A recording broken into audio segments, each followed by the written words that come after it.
This is a good list that I've put together, inspired by a couple of others and my own contribution, and I'd like to share this list with you. First, learning the power of purpose. A person who has purpose in their life, they have something to go for, some meaning. One writer described it, for some people it becomes a magnificent obsession.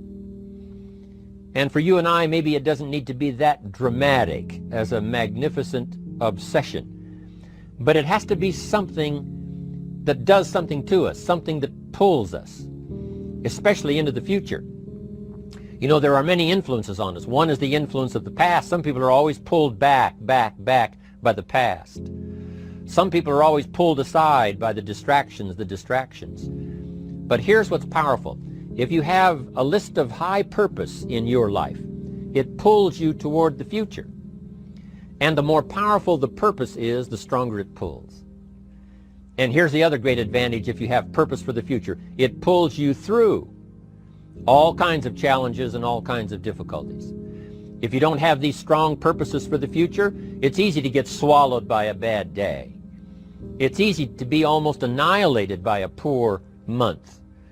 And it's easy sometimes to almost disappear beneath the waves of a year that goes backwards if you don't have something to pull you beyond that year. So if you want something to pull you through all kinds of challenges, all kinds of difficulties and things that come at you, you got to have something on out there beyond today, beyond next week, beyond next month, beyond this year, that pulls you into the future. And the clearer it is, the stronger it pulls. The more dynamic it is, the more it affects your life, your spirit, your heart, your soul. It also creates imagination. It gets your mind working on how to achieve that purpose. And if your mind will work, and if your heart works, and if your spirit works, and if you have good input, like good ideas, I'm telling you, there isn't anything you can't accomplish. So that's one of the great powers that'll make a variable of you, and that is purpose. Here's the next one, self-confidence. Where does self-confidence come from? And this is the best advice I can give you on that. Not neglecting, first of all, the small daily disciplines. Self-confidence really comes from feeling good about yourself. And one of the best ways to feel good about yourself is at the end of the day to know that you poured it on. You did your best. If you conducted a meeting, you did the best you could. If you made a phone call, it was the best phone call you could possibly make. If you wrote a letter, it wasn't a casual letter, it was your best letter. At the end of those kind of days, when you feel good about yourself, self-confidence starts to rise. You know that if you can have this kind of a good day, you can have another one the next day, and those days become the weeks become the months, and the month becomes a powerful year. Self-confidence comes from the lack of neglect. If you will not neglect to do the small daily disciplines, that's where self-confidence comes from. Part of good health is self-confidence. I know I'm going to be healthy. I take the Herbalife products. I eat the apple a day. I walk around the block. I do the jogging on the beach. At the end of the day, when you've really poured it on and you've done all the stuff, self-confidence grows. That self-confidence affects your health, it affects your future, it affects your psyche. So this is true. One of the great powers is self-confidence. Self-confidence means willingness to do whatever it takes to achieve. Some people say, well, I'll do it for a little while and see what happens. You know, I'll try a couple of things. If that doesn't work, I'm out of here. And all of us know that that kind of person doesn't have much of a future. But if you're willing to do whatever it takes, if I have to learn a couple of things, I will learn those things. If I got to learn 5 or 6 things, I'll learn all 6. If I have to take an extra class, I'll take an extra class. If I've got to read the books, I'll read the books. If I have to consult with people who know more than I know, I will do the necessary consulting. Whatever it takes, I will do. That starts to develop unbelievable self-confidence. Self-confidence also comes from the ability to rise above your circumstances, to rise above what happens, the petty little things, the discouraging things that would sink everyone else's ship except yours, that would cause someone else to quit early in the day, but you keep going. that kind of willingness to overcome all circumstances, whether it's the little challenges or the big challenges. If you're willing to do that, I promise you, this kind of power will work for you, and in you, the variable, it'll make a difference. The third on the list I had was enthusiasm. And here's what I wrote about enthusiasm. Enthusiasm that's powerful is mostly enthusiasm that is enthusiasm inside, 90%, 10% outside. We all know what the enthusiasm is like when somebody lets us see their enthusiasm, which is like the 90%, and only 10% of it is inside. But the enthusiasm that really affects people is not just being loud, but the enthusiasm that runs deep, the enthusiasm that comes from deep inside, created by self-confidence, created by purpose, created by genuine willingness to help other people. That kind of enthusiasm, knowing that you're going to get the job done, knowing you're going to affect people, knowing you're going to have testimonials flowing in from all kinds of directions. That kind of enthusiasm. A lot of it is quiet. A lot of it is unheard. And the 10% that's heard, it rings a bell. People call it genuine enthusiasm because they know that what you say in the outward display of your enthusiasm is only a small tip of the iceberg of the enthusiasm you feel inside that really motivates you to do the best job you can. Next on my list to help you become the powerful variable is expertise. Wanting to excel in all of the skills and settling for nothing less than an outstanding performance. If you're willing to be the best in your field, if you're willing to demand of yourself excellence in skills, to be the best that you can possibly be. In the training, do the best you possibly can. In doing a workshop, do the best you possibly can. Developing the skills of using your personality, developing the skills of language, developing the skills of influence, developing the skills of organizing. If you're willing to be an expert in all of the skills, Herbalife has the way for you to invest those skills and not only make a handsome living, not only make a lot of money, but if you would so desire and if it would be your purpose, a chance to make your fortune. Expertise, excellence in skills. Here was the next one on my list, making a powerful contribution to you, the variable, and that is preparation. Well prepared. And preparation, of course, involves a whole lot of things. A big share of our life is preparing, getting ready. When we go to the first grade in school, we're just preparing for the second grade. After we've finished 2 grades, the 2 grades prepare us for number 3. Sometimes it seems like a long, excruciating time. And the time will just seem like it'll never come when we can finally have the performance that we really want. But it takes time to prepare. It takes time to get ready. And the decisions you make in the preparation time, those are the decisions that last for a lifetime. Preparing to have a good day. It's that preparing, maybe the night before, maybe the couple of days before the day that you're going to put everything together. The preparation for a meeting means that you've taken it serious. The preparation for doing a workshop means you're serious about the workshop. You want to make the best contribution. That kind of preparation is important. But here's preparation that's very vital, and that is to prepare yourself for success. Life seemingly does not wish to waste success on the unprepared. Life says, why waste a fortune on this person? They're not prepared to do the right things with it. They're not prepared to use it wisely. If a fortune was bestowed upon this unprepared person, it would probably be wasted. The people that could have been touched won't be touched. What could have been done won't be done because this fortune will have been wasted on the unprepared person. So not only look for fortune, not only look for the promise, but prepare yourself and ask of yourself, what can I do to make myself ready? Because remember, life was designed not to give us what we want, not to give us what we need, but life was designed to give us what we deserve. Every value in life must be paid for, and those that pay are the ones that get it. It says those that give receive. Someone says, I wish to receive, I wish to receive. You don't have to concentrate on receiving. Just become a good giver. It says those that search will find.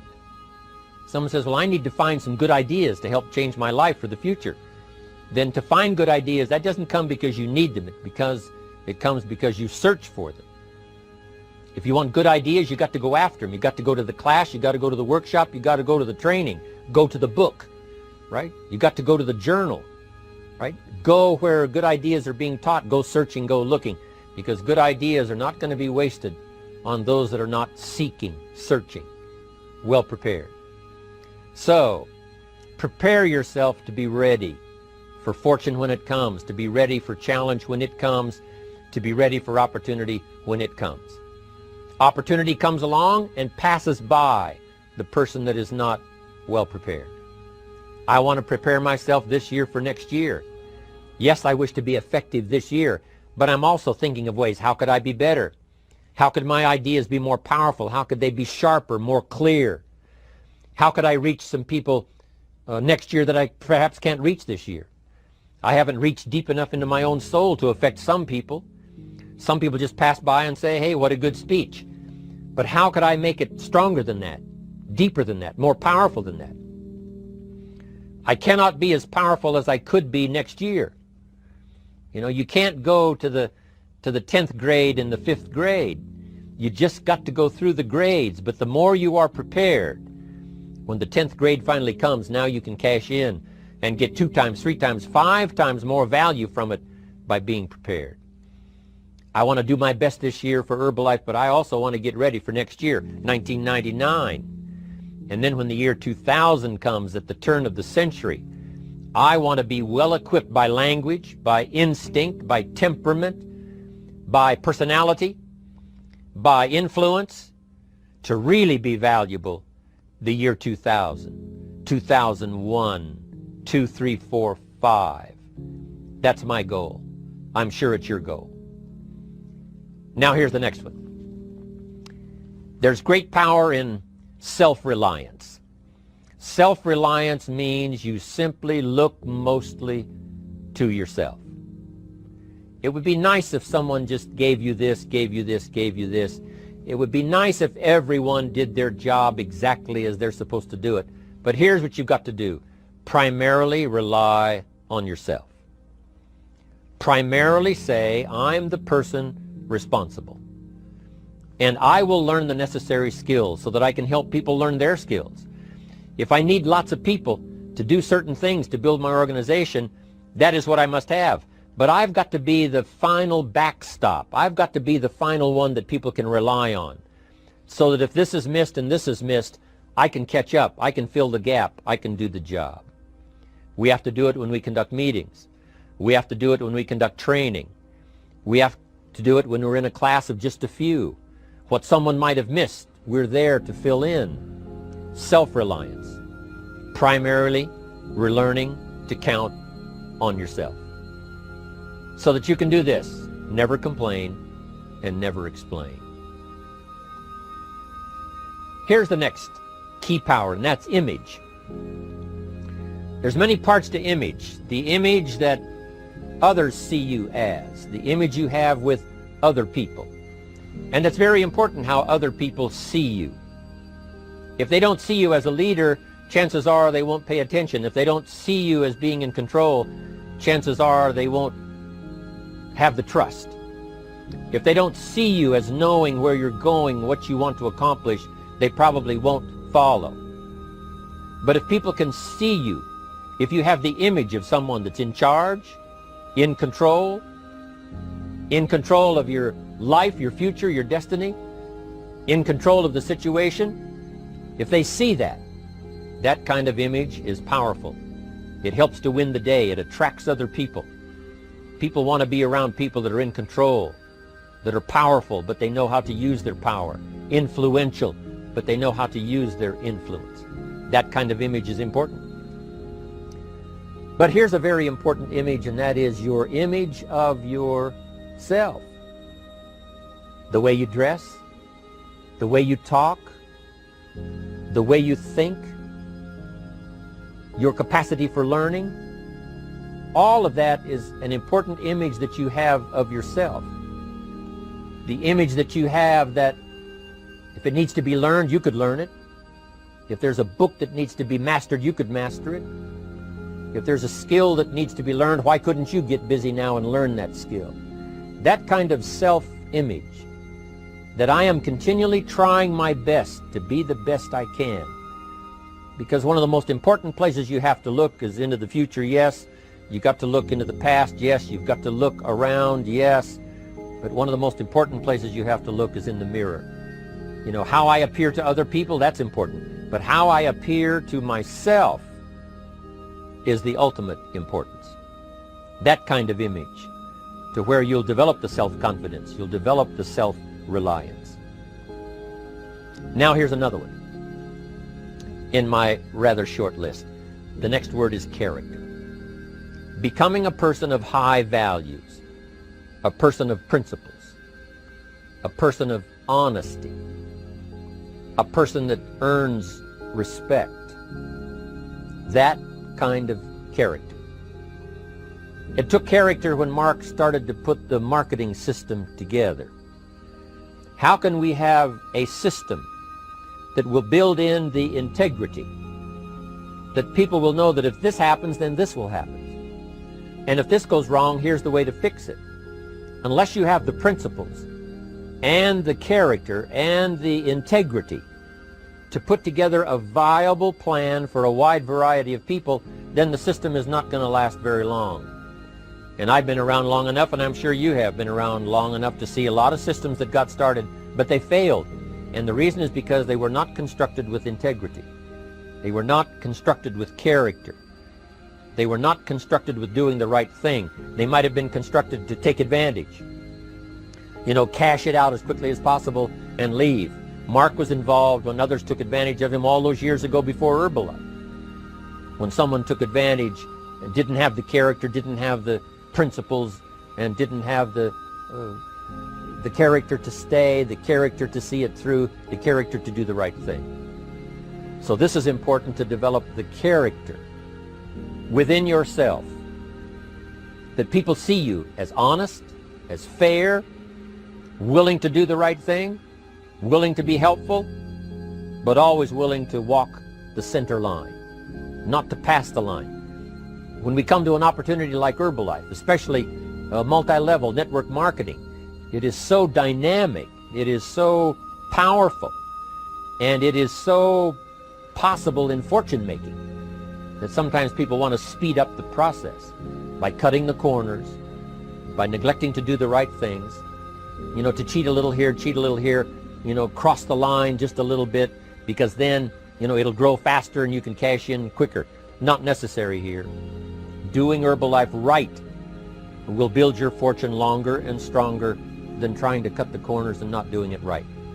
If we'll have the integrity that Mark had when he started it, and keep perpetuating that we will do the right thing by the marketing system, the right thing by a distributor who has a customer and they take care of that customer belongs to that distributor. That kind of integrity in the marketing system, the kind of integrity we have among each other, the kind of character we have to rely on each other, because here's what we cannot do. We cannot do this by ourselves. Mark's got to count on me. I've got to count on Mark. We've got to count on the president's team. The president's team has to count on the chairman's club for advice and counsel. We have to count on the millionaire team, the tabulator team, the world team. We've got to count on the distributor. We've got to count on the distributor giving the right message to the potential customers. We've got to count on the distributor giving wise counsel to the new recruit, teaching them the right way, the Herbalife way, the principled way, the character way. Vitally important. Building and developing your own character. Now here's another one. It's called self-discipline. Self-discipline, all of us have a challenge with that. Because sometimes it's easy, and especially if you're working hard, doing the best you can, it's easy sometimes to let up and let it go. But remember, so many people, especially now that we're as big as we are around the world, are counting on what we do. At home office, they have to be careful. They have to be disciplined. It's easy for the person who ships the product from Herbalife says, oh, well, I'll wait until tomorrow to ship it. And then they go home and sleep like a baby. But the distributor who's waiting for that product doesn't sleep that night, or doesn't sleep when the product doesn't show on time. But if everybody will have the discipline to say, I will do the best job I can. I will make mistakes, of course, because we're all human, but I'll try to remedy those mistakes and do the best job I can. That kind of self-discipline that understands how important your part is in all of the functions that work. Coming to work on the set here, HBN, there's so many people that play a part. And each one of the parts that are played is necessary to put on the broadcast, make it viable, make it real, make it powerful. Any couple of them missing, and it would be a disaster. But all of it put together, and it works like a charm. Each person developing the self-discipline to do their part, do their job. Here's one more, and that is the power of extraordinary performance and demanding of yourself excellent results. This is so important. If you want to live extraordinary, you must do extraordinary. If you want an extraordinary income, you must do extraordinary things. If you want an extraordinary fortune, you must go with the demands of what it takes to have that fortune. Mark has made such a fortune, it's almost beyond comprehension what the numbers really are. But guess what he has the satisfaction of knowing? He earned it all. If he'd have been lax in the performance, Herbalife would not be here these 18 years later. Herbalife would have been a footnote in multi-level history.